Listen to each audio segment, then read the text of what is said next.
Not sure if the recording. Oh, Yep.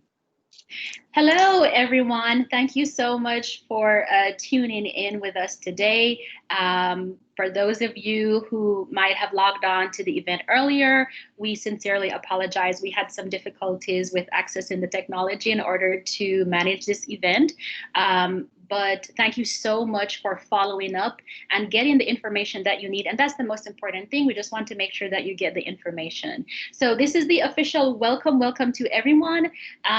If you are tuning in and you're kind of lost or wondering where you are, you have tuned in to hear the interview with the International Student Services Office, one of my favorite offices on campus. And I'm not just saying that because we have someone here, but it really is one of my favorite offices. And for those of you who don't already know, my name is Tamara West, and I am your favorite program coordinator in the Intercultural Programs Office. And for those of you who also don't know, the Intercultural Programs Office supports the UT Dallas community, and we provide opportunities for the campus to be globally engaged, and we also support students and including international students. So today I am joined by Sean Stewart from the ISSO office, and I'm going to have Sean introduce himself. He's going to tell us what position he has and then also tell us briefly about ISSO. Awesome. Thank you so much, Tamara, for inviting us on today. It's always great to work with your office. I think ICP is one of my favorite campus offices for everything that you guys do for our students. Like Tamara said, I'm Sean Stewart. I'm our advising services specialist with the ISSO. And, you know, we get the question a lot, what does the ISSO do? I think the best summary is that we help manage immigration regulations for our international students. So whereas intercultural programs gets to do all of the fun stuff and the fun events like this and weeks of welcome and all that good stuff, we are over in our office processing immigration documents most of the time. So less exciting, but still very important. So we support all of our non-immigrant students with those sorts of immigration advising questions. Okay, cool. Thank you. Well, even though I thought your explanation of what the ISSO office does was very clear and to the point, we still have a lot of confusion from students and staff members and faculty members as to how to distinguish the unique differences between ISSO and ICP. And I won't kind of go into the history, so because I don't want to confuse people further, so I'll just kind of continue from now on. So as you heard Sean mention, the ISSO office is particularly tasked to manage the immigration related things that come along with being an international student. So for example, your questions about your I-20, questions about uploading documents that you might need to, I think is ICOMET, questions about those immigration documents. But ICP, which is intercultural programs, with the emphasis on the programs, we do tend to more focus on programs and events such as international orientation, which ISSO does help us out with, but we do international orientation. We also plan other cultural activities such as iWeek. We also have the iFriend program. So that is a bit of some of our differences. Of course, we work very well together and very closely together, but hopefully that kind of further clarifies the differences. However, if you still are confused, reach out to either of us, and Sean will share the contact information, but reach out to either of us and we will happily help to pass you on to the correct department, just in case you might have reached out to the incorrect office. Okay, so without further ado, we're going to get right into the content. Sean, take it away. All right. So Tamara invited me to this great opportunity and said, tell us about your office, whatever you think is important. So one of the most important things that I think we can address here at the beginning and at the beginning of the semester is, how do you get in contact with us? So if you have questions about your immigration status or your immigration documents, if you're a new student or a continuing student or an alumni on OPT, how do you ask your questions to the ISSO? So very soon, you'll be able to call us once again. Thanks to an upgrade from OIT, our phone lines will be back online remotely. starting in September. So we'll announce that as soon as it's up there. Our staff are getting trained as we speak so that we can route your phone calls for very basic questions. If you want to know where to send something, if you're contacting the right office, give us a call and we're happy to help.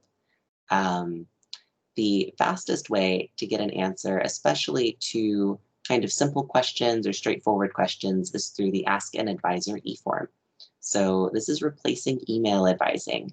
We have, I believe, almost 9,000 students currently, and that's a lot of you guys. So we had to find a faster way to respond to all of your questions. So if you have a question for an advisor, log into your iComment portal, which is located at icomment.utdallas.edu.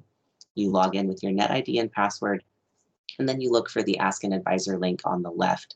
And that would be the fastest way to drop us a line, and we will respond directly in iComment. You can also schedule an appointment if you'd rather talk out your questions, or if you have a more complex situation, that's a great option. You can schedule an appointment from our website. Or if you just want to find out some more information or you have a lot of questions about a particular topic, we're offering group chats. I think every other Wednesday on hot topics. So right now we're having group chats about STEM OPT and new student enrollment and current student enrollment, basically all the enrollment questions. And those are happening again today. They'll be happening again in 2 weeks. So check back on that same ISSO advising webpage to sign up for a group chat. So you'll join in with us with a few of your peers and an advisor who's going to give you some general information and then open it up for Q&A. Didn't know. Oh, I'm sorry. I was going to say, I didn't know y'all were doing group chats. Are you planning to do it for the entire semester, or is it only like just for August since it's the starting month? That's a great question. So this is something really new that we just started offering. We're still sort of in the pilot phase. So we just very recently opened it up to everybody. And it seems to be going really well. So we plan to keep doing that. But the topics will change throughout the year. So depending on what the hot topics are for any given season. Okay. And then another great way to get some information from the ISSO are offering monthly live events through Q&A. So you can either submit a question ahead of time and we'll address it during the live event, or you can pop in and ask your question in the chat and we'll try to address it as many as we can during the live event time. So our next live event is next Wednesday at 12 p.m. You can find it on the Comet calendar with the link to join in on the Teams Live platform. So, and if I could just really implore everyone, if you are listening, please make sure to attend this live event, because when you're getting immigration updates or immigration questions answered, it's one thing to ask someone, right? Maybe someone that you feel like attended maybe the previous event, but they have been having events, but that information is going to be outdated. So you don't want to rely on old news. And sometimes it can be difficult, even if you try to read the news yourself, because I know I try to read the news myself. And, depending on who is publishing the information, it can vary. So it's better to attend ISSO's live events so you can get the information directly from them. You don't have to check 4 or 5 different sources.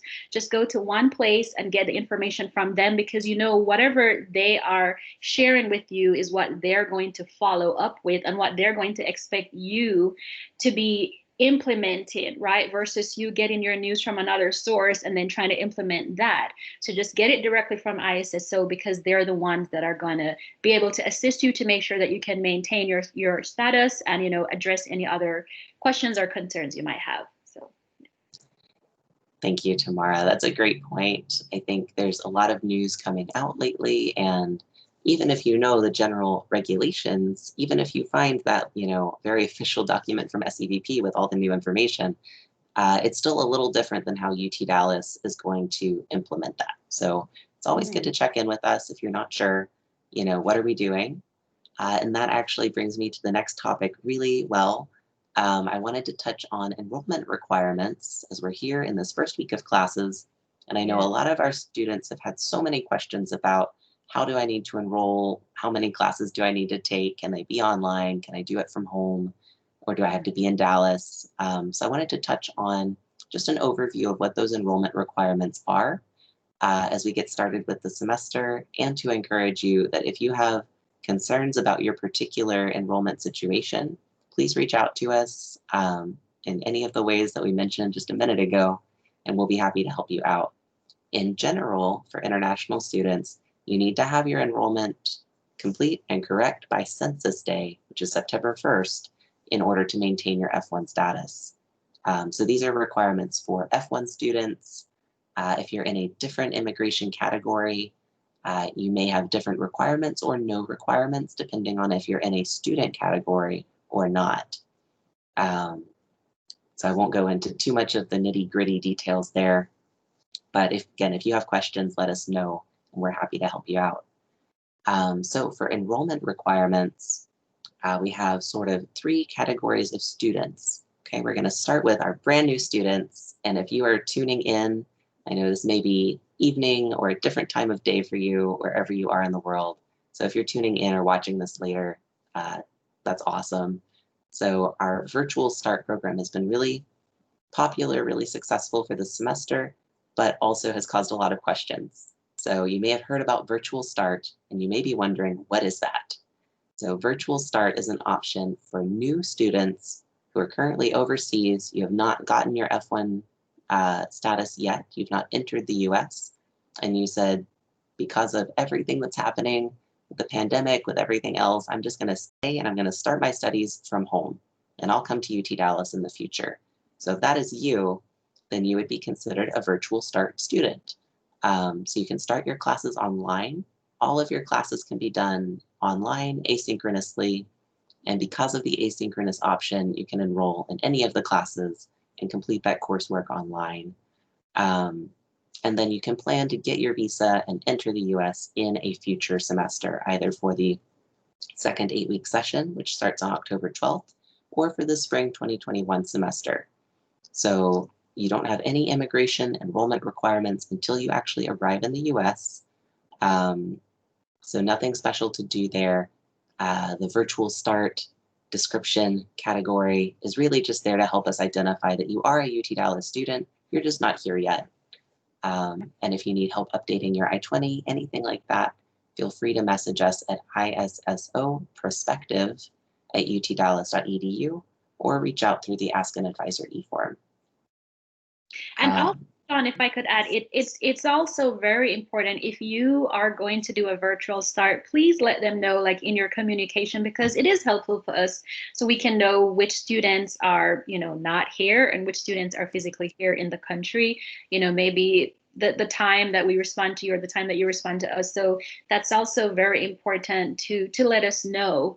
And then also, if I could just go back to the very front, Sean mentioned about, updating your information before by census date.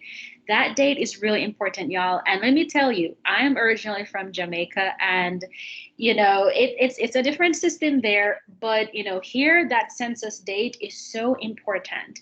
This is the date that all universities, within the state of Texas, they have to report their information to the state of Texas. They have to pass this information on and tell the state of Texas everything. How many students are enrolled? What majors are they in? What countries are they from? So this is why making sure that all your decisions have been made, in regards to classes you're in, if you're dropping whatever changes, you're updating your address, if you're changing your physical address in the United States. So that date is really, really important, because trying to make changes to pretty much anything after that census date of September the 1st, I would dare say it's almost impossible. So please, that date is not flexible. It is rigid, because that date is not set by UT Dallas.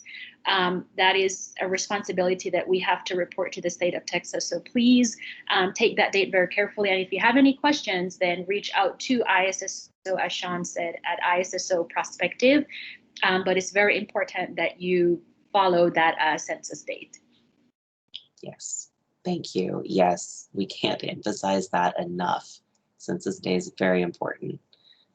So if you have questions, reach out now so that we can get everything fixed before Census Day. Yes. Yeah. And especially if there's a time zone difference, right? Especially if someone is if you're 10 or 13 hours away, so, you know, a September 1st to you, September 1st, you know, Dallas might be different from September 1st in China or in India. So as Sean said, don't wait until the last minute. Try to, you know, get on it early. Yep, check it now. Mm-hmm. We also have some new students who are actually here for the fall semester. So again, if you're tuning in, welcome. We're so excited that you made it for the semester.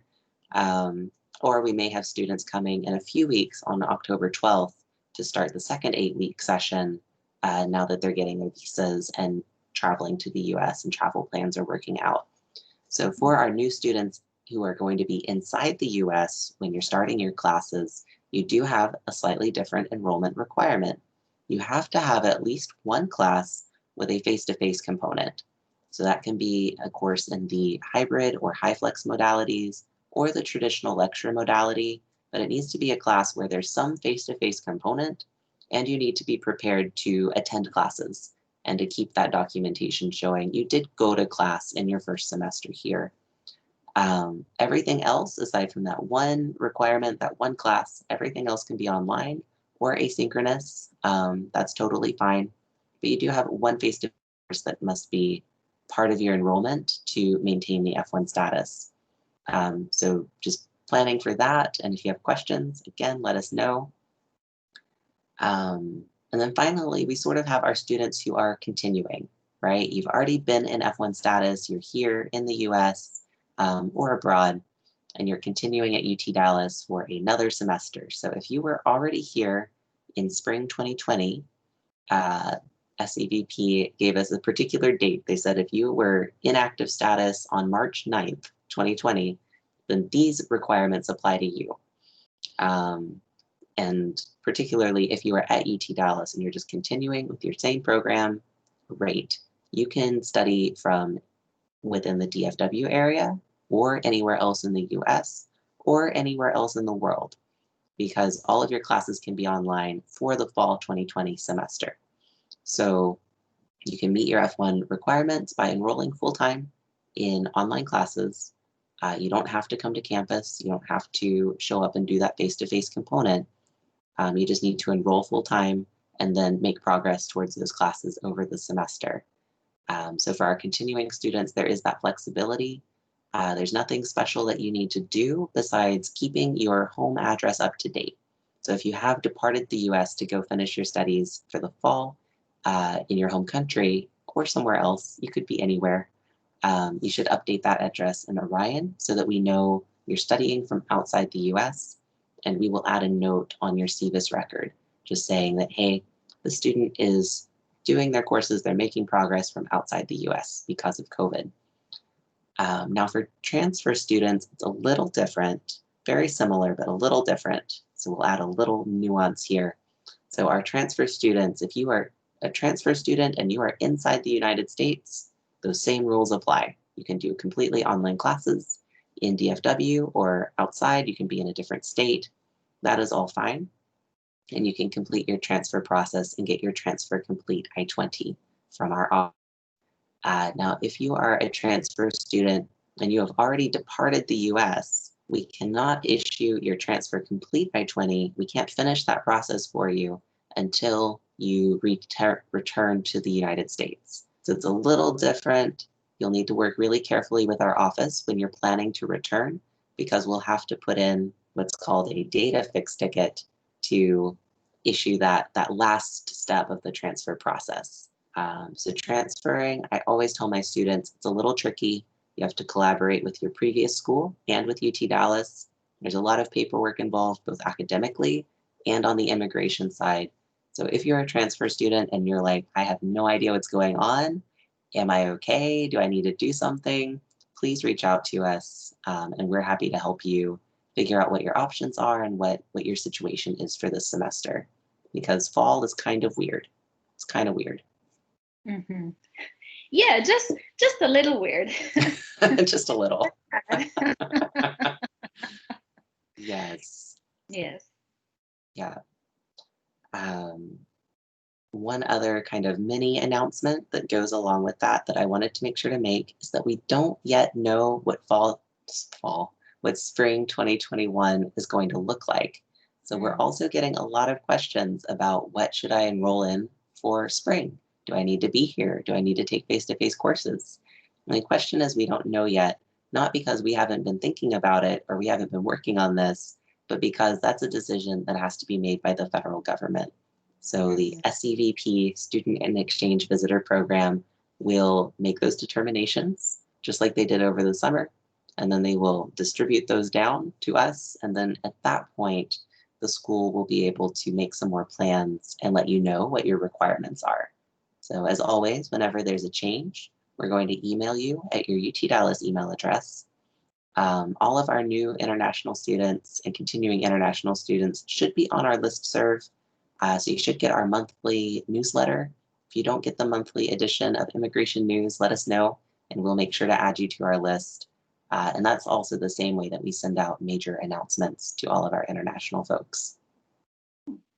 Very good point, Sean. And hopefully students out there, I'm sure everyone is experiencing not exactly the same thing, but very similar things, wherever they are all around the world, just kind of a lot of uncertainty. And, I can promise you, if you are new to UT Dallas, first of all, but really, really welcome. We are doing weeks of welcome, so welcome. And if you have tuned in particularly for this information, a special welcome to you because you just arrived and you still want to be updated with information.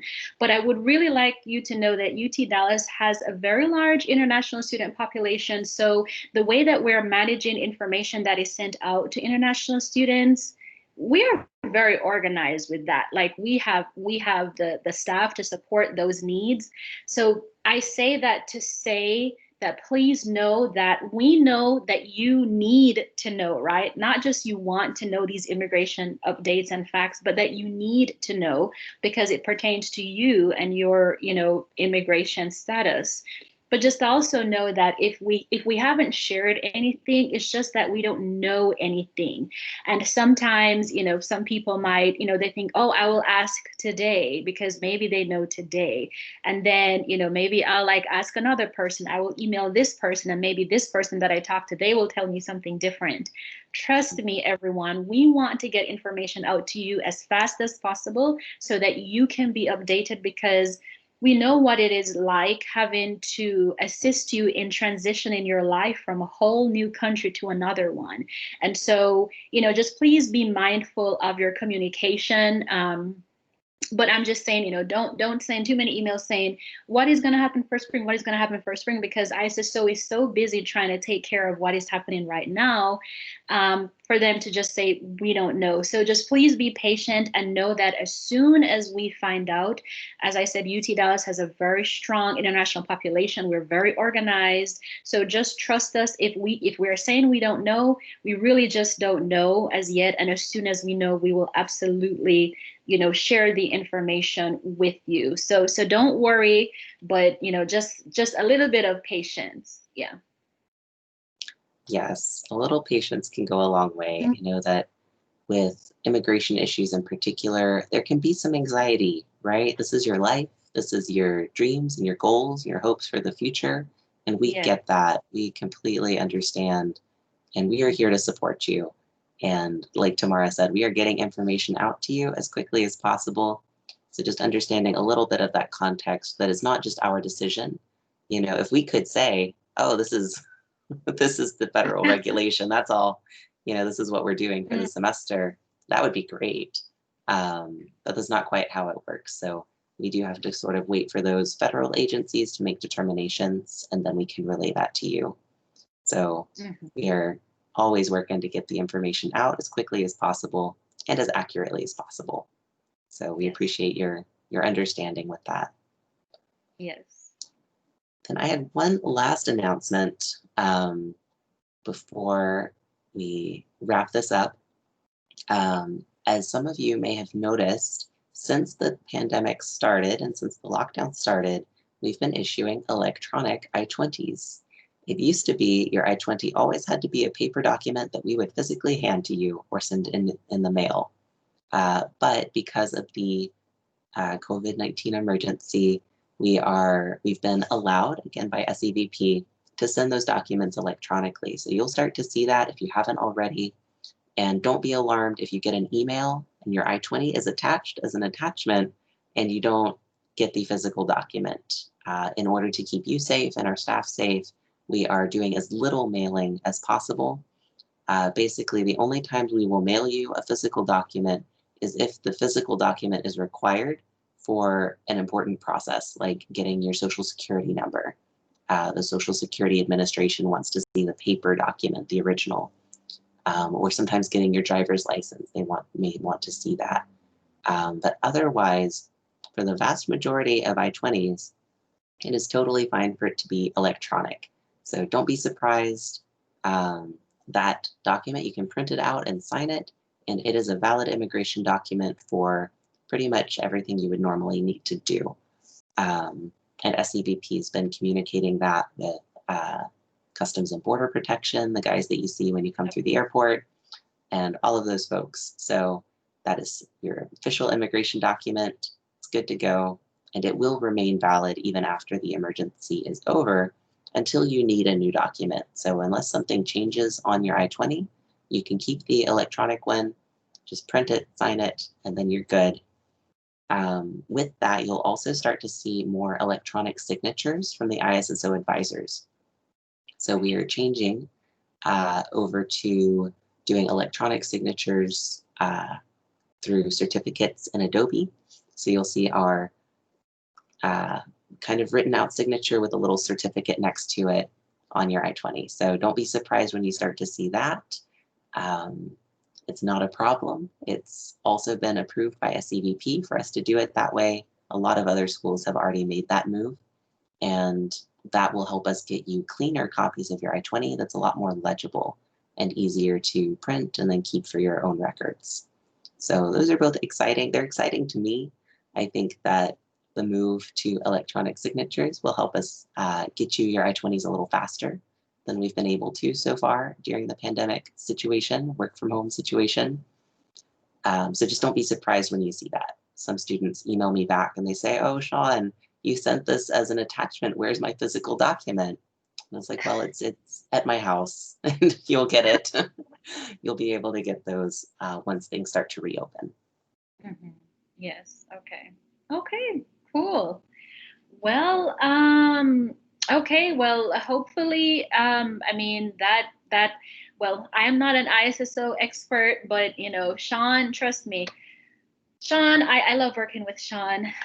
He is just so knowledgeable. I'm just always he knows his stuff. So I guess if that was your last point, we can just go ahead and wrap it up, and we'll just call it a session for now. But if you, after watching this video, if you do still have questions, please reach out to ISSO. Sean, do you want to run back again the contact information again?